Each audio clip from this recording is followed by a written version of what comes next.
Ako ang laboy na si Tisoy, may trabaho, hindi sa DPWH, pero may pangarap ako.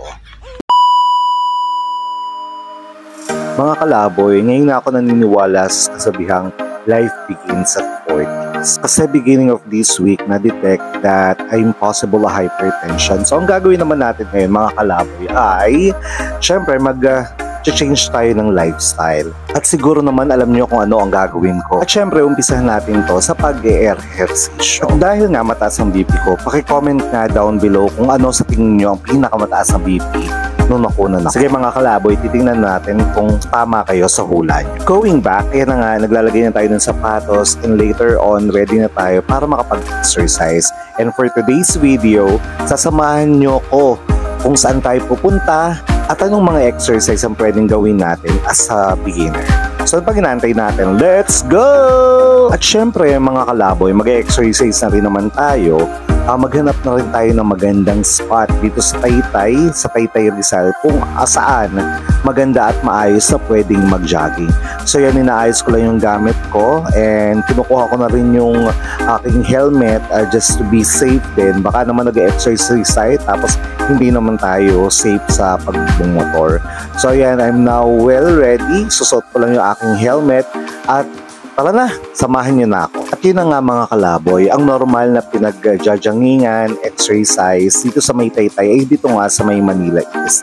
Wherein dito rin matatagpuan yung famous na Taytay Tianggian. So ayan, makikita nyo, kaliwat kanan, ito po yung Tianggian. Medyo sarado pa siya kasi maaga akong nag-jogging. So kapag ka diniretso natin yan, dito rin matatagpuan natin ang munisipyo ng Taytay. Later on, madadaanan natin yan. At yun na nga mga kalaboy, so ito na ang munisipyo ng Taytay. Ito yung bagong munisipyo ng Taytay kasi hiniba na kasi yung luma, tapos nung pinalit, dito na siya nilagay.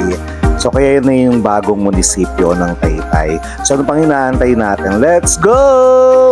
At ito na nga mga kalaboy, nakakita tayo ng magandang spot wherein pwede tayo mag-exercise, mag-stretching, mag-jogging. Ito yung pinakadulo kasi wala masyadong tao dito.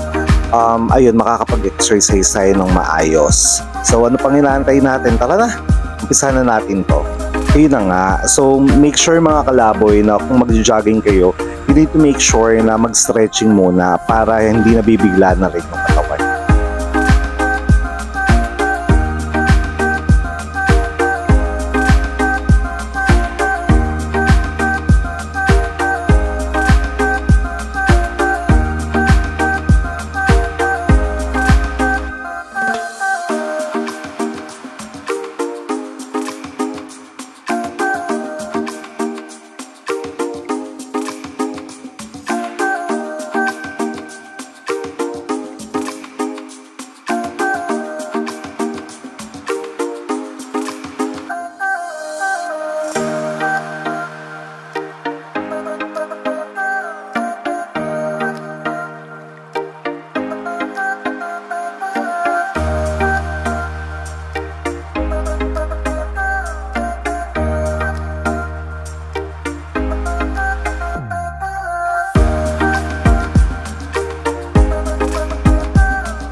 And I think I'm done na kasi pawisan na ako dito ngayon nagpupunas.